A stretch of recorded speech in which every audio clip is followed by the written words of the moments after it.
आइए एक बार फिर से आप सभी का आपके YouTube channel super science zone में स्वागत करते हैं। तो बच्चों हमने क्या देखा था, हम लोग त्रिभुज को पढ़ रहे हैं तो वीडियो आपकी कंटिन्यू डेली आएंगी, कभी भी गैप नहीं हो सकता ये वीडियो में। अब ये डेली आएंगी।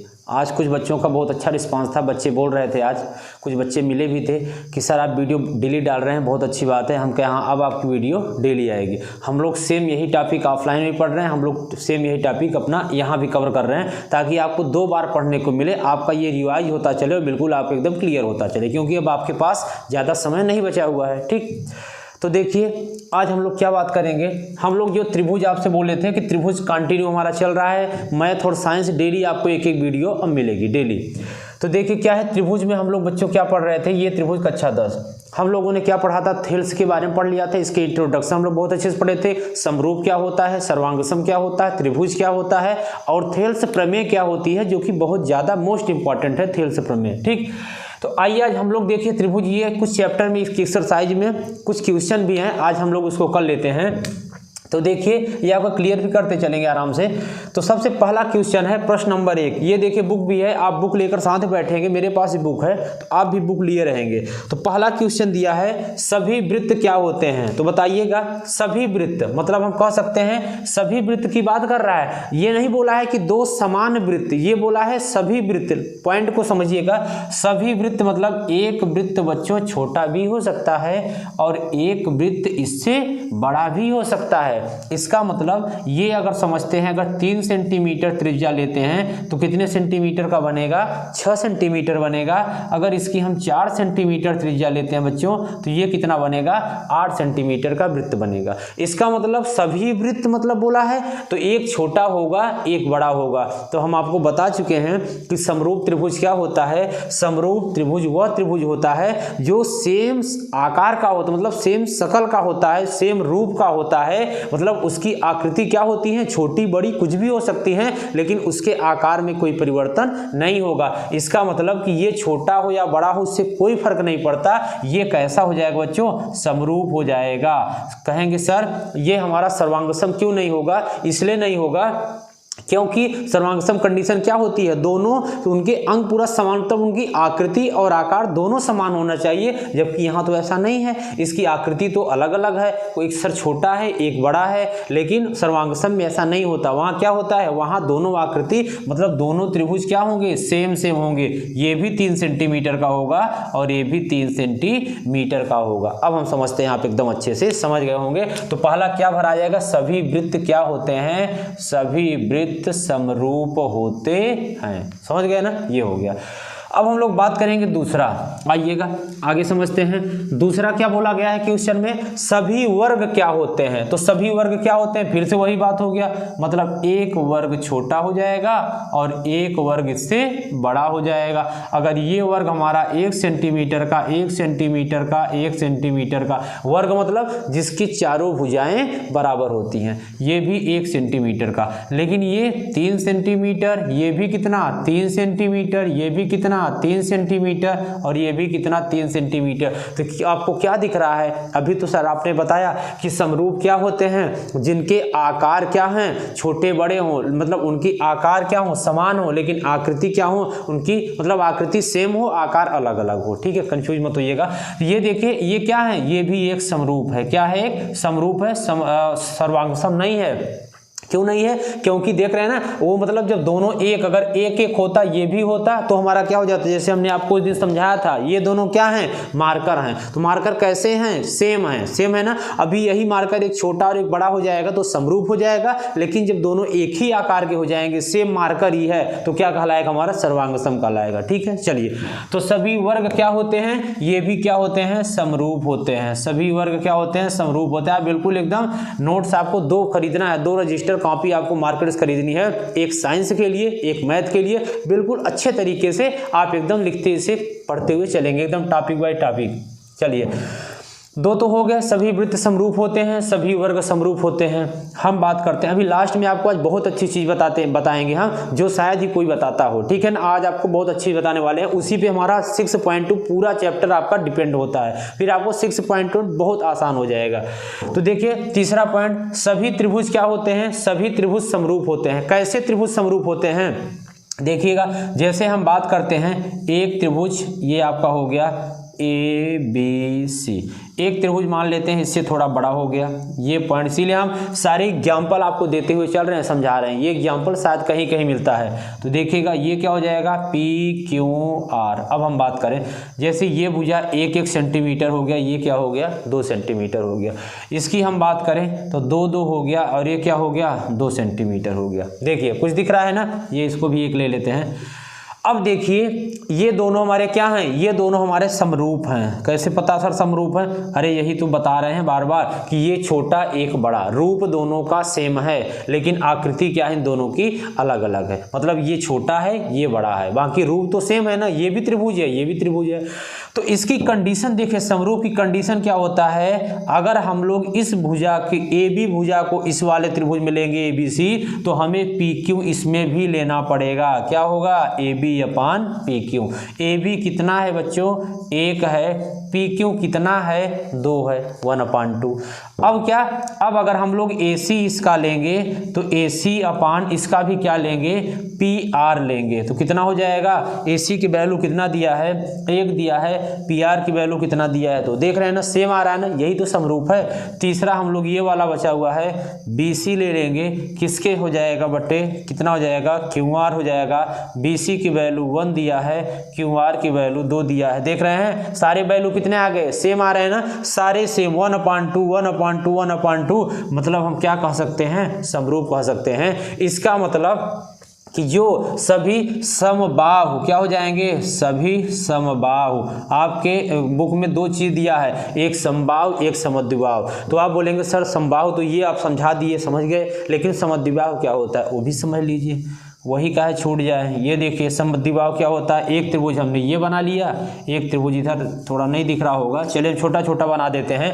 देखिएगा ये एक त्रिभुज ये हो गया और ये एक त्रिभुज ये हो गया, समझिएगा एक त्रिभुज ये एक त्रिभुज, 2 त्रिभुज है 1 1 2, यहाँ 2 2 3, ये देखिए दिखा कुछ, ये देखिए 1 1 2 ए 1/2। अगर हम इसका मान लीजिए ए बी सी, इसका ले पी क्यू आर।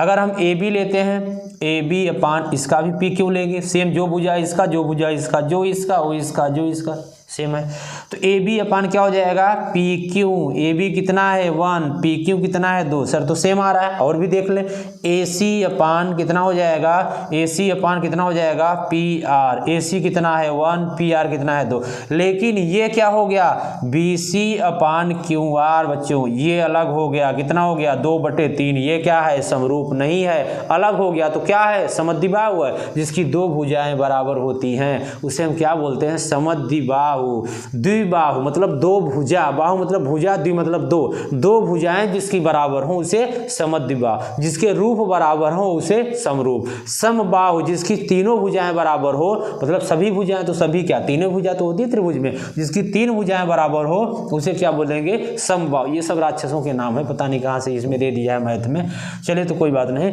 ये क्या हो जाएगा ए बी सी, मतलब क्या हो जाएगा, ये आपने देख लिया इसको इसको, ये आपका बराबर इसके ये बराबर इसके। अभी हम लोग इसको आगे डिटेल में पढ़ेंगे 6.2 में।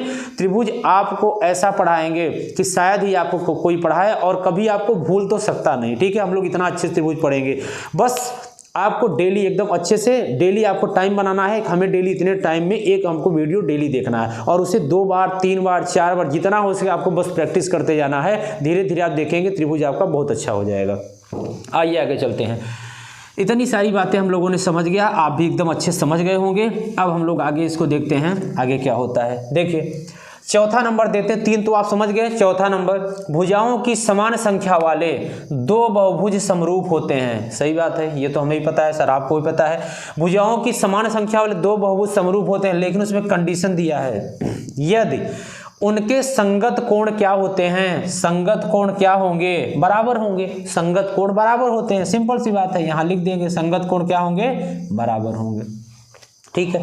अब उनकी संगत भुजाएं क्या होती हैं, अभी हम लोग इसको थेल्स के प्रमेय के जब 6.2 पढ़ेंगे ये सब चीजें हम देखेंगे, ये सब हमारा अभी है आगे।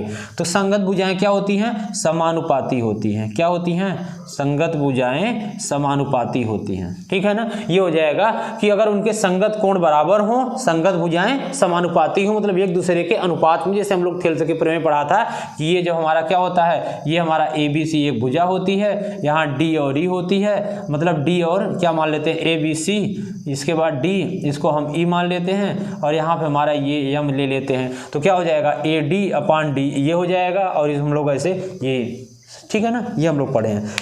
आइए हम लोग आगे देखते हैं। इसके बाद देखिएगा आगे क्या बोला है कि दो आकृतियां आपको बताना है। आगे क्वेश्चन में क्या दिया हुआ है देखिएगा, बोला है निम्नलिखित युग्मों के दो भिन्न भिन्न उदाहरण दीजिए। आइए उदाहरण देते हैं। पहला बच्चों क्या है, समरूप आकृतियां, समरूप के दो उदाहरण दीजिए। तो समरूप के दो उदाहरण क्या होगा, दो समबाहु त्रिभुज, क्या हो जाएगा, दो समबाहु त्रिभुज, ये समरूप के उदाहरण हैं। दो समबाहु त्रिभुज, दो समबाहु त्रिभुज बना लीजिए तो वो क्या हो जाएंगे, मतलब सेम सेम हो जाएंगे। वो किसके उदाहरण हैं, समरूप के उदाहरण है। किसके उदाहरण है, समरूप के।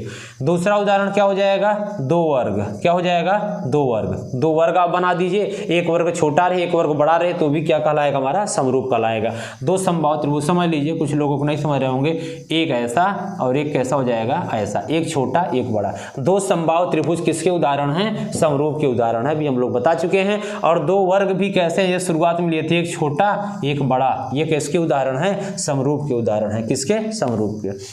अब बोला है जो समरूप नहीं है, जो समरूप नहीं है, तो जो समरूप नहीं तो क्या हो जाएगा, एक वर्ग हो जाएगा और एक वृत्त हो जाएगा। एक वर्ग एक वृत्त, वर्ग ये ऐसे हो जाएगा और वृत्त ऐसे हो जाएगा। समझ पा रहे हैं ना, ये दोनों के उदाहरण हैं, एक वर्ग हो जाएगा और एक वृत्त हो जाएगा। ये समरूप के उदाहरण नहीं है, ये देख रहे हैं ना, अलग है, ये अलग है, ये अलग है, ये अलग है, ये अलग हो गए।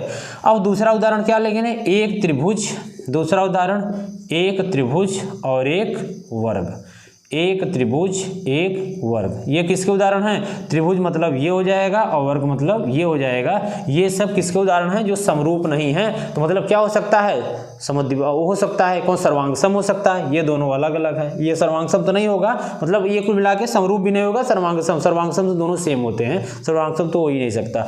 तो ये दोनों उदाहरण है, और दो समरूप के उदाहरण दो समबाहु त्रिभुज हो जाएंगे। वो तो छोटे बड़े भी हो सकते हैं, चाहे जैसे हो जाए। और दो वर्ग, ये हमारा एक वर्ग छोटा एक बड़ा है, किसके उदाहरण है, समरूप के। और जो समरूप नहीं है ये दोनों, ये समरूप नहीं है। ठीक है, चलिए अब हम लोगों का दो क्वेश्चन बच्चों कंप्लीट हो गया। अब हम लोग तीसरा क्वेश्चन देखते हैं। देखिएगा तीसरा क्वेश्चन बोला है कि ये दो आपके दिए हुए हैं, इसमें क्या बोला गया है, इसमें बोला है, एक बार पढ़ देते हैं कि बताइए कि चतुर्भुज समरूप हैं क्या कि नहीं। देखिए चतुर्भुज समरूप हैं कि नहीं, ये देखिए चतुर्भुज बोला है, ये कौन सा PQRS ये बोला है। ये देखिए 1.5 सेंटीमीटर दिया है, ये 3 सेंटीमीटर दिया है, तो स्वाभाविक सी है कि ये समरूप नहीं हो सकता। देखिए क्यों नहीं हो सकता, क्योंकि ये इसके जो संगत कोण है 90 अंश दिया है, ये इतना नहीं, मतलब इनके संगत कोण बराबर नहीं है। समरूप की कंडीशन क्या होती है बच्चों, बड़ा छोटा तो हो, सही है, चलिए बड़ा छोटा तो है समरूप मानते हैं, लेकिन जब हमने और कंडीशन इसकी देखा कि इसके संगत कोण बराबर होने चाहिए, जबकि ऐसा नहीं हो रहा है। संगत कोण यहाँ क्या है, 90 डिग्री है, यहाँ पता नहीं कितना है, हमें नहीं पता है, तो इसलिए संगत कोण बराबर न होने की वजह से क्या है, ये समरूप नहीं है। ठीक है ना, चलिए अब हम लोग क्या देखते हैं, इनके संगत कोण बराबर नहीं, आप लिख लेंगे कि आप जैसे पूछा जाएगा कि ये समरूप क्यों नहीं है, तो आप यहाँ लिखेंगे क्योंकि इनके संगत कोण बराबर नहीं है। आप यहाँ लिखेंगे क्योंकि इनके संगत कोण बराबर नहीं है, बराबर नहीं है, अतः यह समरूप नहीं है। क्या लिख लेंगे, समरूप नहीं है। ठीक है, आइए अब हम लोग जो आपको हम बताने वाले थे महत्वपूर्ण पॉइंट, ये शायद ही आपको कोई बताए। अभी इस चीज़ को हम लोग अगले प्रश्नावली में 6.2 में बहुत अच्छे से पढ़ेंगे। आइए जैसे बच्चों हम लोग एक त्रिभुज की बात करते हैं, ये त्रिभुज हो गया, ये हो गया, और जैसे हम लोग एक त्रिभुज की और बात करते हैं, दो त्रिभुज हम यहाँ ले लेते हैं, सही है।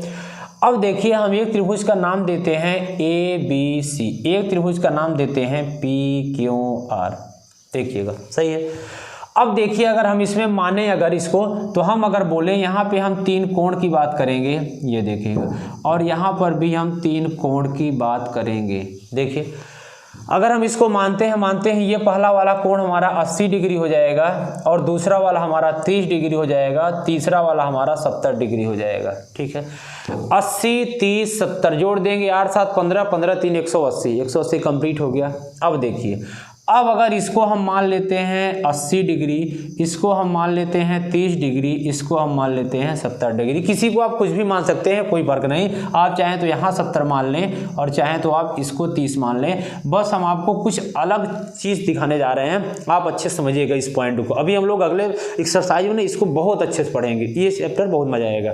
देखिएगा, अब अगर आपको लिखना हो तो आप क्या लिखेंगे, त्रिभुज ABC समरूप है। क्या समरूप है, ABC समरूप है। किसके, समझिएगा किसके, पहले यहाँ क्या लिए हैं बच्चों, पहले यहाँ A लिए हैं। A की वैल्यू कितना है, 80 डिग्री। कितना है, 80 डिग्री। तो यहाँ सबसे पहले 80 कहाँ पे है, R पे है। तो हम यहाँ क्या लिखेंगे, समकोण त्रिभुज क्या लिखेंगे, R लिखेंगे। समझिएगा, पहले क्या लिखे हैं, ABC। जब हमें सर्वांगसम है, दोनों मतलब दोनों समरूप है, कैसे जानेंगे समरूप है, ABC A की वैल्यू कितना है, 80। यहाँ 80 कहाँ है, R पे है, हमने लिख लिया। अब B की वैल्यू कितना है, B की वैल्यू 30 है, 30 कहाँ है, यहाँ है। तो क्या लिखेंगे, क्यों लिखेंगे। फिर क्या है, C है, C की वैल्यू कितना है, 70 है, यहाँ 70 में कितना है, P है। ये देखिएगा, कुछ समझ में आया, कुछ नई चीज़ें सीखे। तो चलिए, इतना हम लोग आज बेसिक बस देख लेते हैं, ये आपको हम सिखा रहे हैं। अभी अगले एक्सरसाइज में हम लोग इसको बहुत अच्छे से पढ़ेंगे। तो इसीलिए ये उम्मीद करते हैं आपको सारी चीज़ समझ में आ गई होगी, और जिसको नहीं आ हो गया तो आपको एक बार फिर से पीछे अपना करके देख लेंगे, और नहीं तो हम लोग अगले एक्सरसाइज में अगले वीडियो में इसको पढ़ेंगे। ठीक है, तो हम उम्मीद करते हैं आपको ये क्लास समझ में आया होगा। ये पहला एक्सरसाइज था 6.1। अब हम लोग कल 6.2 पढ़ेंगे, उसके साथ 2 वीडियो आएंगी या 3 वीडियो हो सकती हैं, लेकिन हम लोग थोड़ा थोड़ा ही पढ़ेंगे, अभी शुरुआत है। जैसे जितना जितना आप सबका सपोर्ट मिलता जाएगा, आप कमेंट करिए अगर आप चीज़ों को, अगर आपको समझ में अच्छा लग रहा है, तो हम लोग फिर आगे वीडियो थोड़ा थोड़ा बढ़ाते चलेंगे और फिर एक वे में अच्छे से पूरा पढ़ाई करते चलेंगे। तो साइंस मैथ कंटिन्यू 2-2.5 महीने लगेगा, पूरा हम एकदम अच्छे से आपको पूरा एकदम समझा देंगे कि जो अभी तक कुछ भी नहीं पढ़ा है वो भी बहुत अच्छे से पढ़ सकता है। तो फिर से वही बात है कि आपको बस क्या करना है, बस आपको क्या करना है, ज़्यादा से ज़्यादा अपने ग्रुप में अपने दोस्तों के साथ शेयर करना है, चैनल को सब्सक्राइब करना है, और अगर अच्छी लग रही है आपको वीडियो, अगर हमारी मेहनत अच्छी लग रही है तो आपको क्या करना है बच्चों, लाइक करना है। बाकी आपको कुछ नहीं करना है, फिर आपको अपना बस पढ़ाई करते रहना है। बाकी इधर उधर का फालतू टाइम आपको इन्वेस्ट बिल्कुल नहीं करना है। अब आपको मोबाइल से थोड़ा सा, बहुत ज़्यादा फेसबुक, इंस्टाग्राम, व्हाट्सएप से थोड़ा दूर ही रहना है। बस आपको अच्छे से पढ़ना, जो टॉपिक नहीं आ रहा है आप सर्च करिए और उसको देखिए, फिर इसके बाद फिर अपने कंटिन्यू में लग जाइए। अभी हम लोगों को कोर्स कंप्लीट करने के बाद हम लोग अनसॉल्व करेंगे, फिर हम लोग पेपर को, बहुत सारे मॉडल पेपर सॉल्व करेंगे। आपके लिए बहुत अच्छा कंटेंट भी बना रहे हैं, धीरे धीरे हम उसको अपना टेलीग्राम में और आपको फिर PDF में हम आपको ग्रुप में सेंड करते जाएंगे। ठीक है ना, तो चलिए ठीक है, आप सब इसी तरीके से आप सब सपोर्ट करते रहिए। आपका सपोर्ट बहुत अच्छा मिल भी रहा है, फिलहाल बहुत अच्छा रिस्पांस भी है, और इसीलिए हमें भी मेहनत, देखिए इतना सारी ऑफलाइन क्लासें होती हैं, फिर भी हम आपके लिए शाम को डेली वीडियो डालते हैं। तो इसलिए बस इसी, जो जिस तरह से आपसे आपका प्यार मिल रहा है, उम्मीद है आगे भी और इससे अच्छा मिलता रहेगा। चलिए बच्चों, फिर मिलते हैं नेक्स्ट वीडियो में। थैंक यू, धन्यवाद।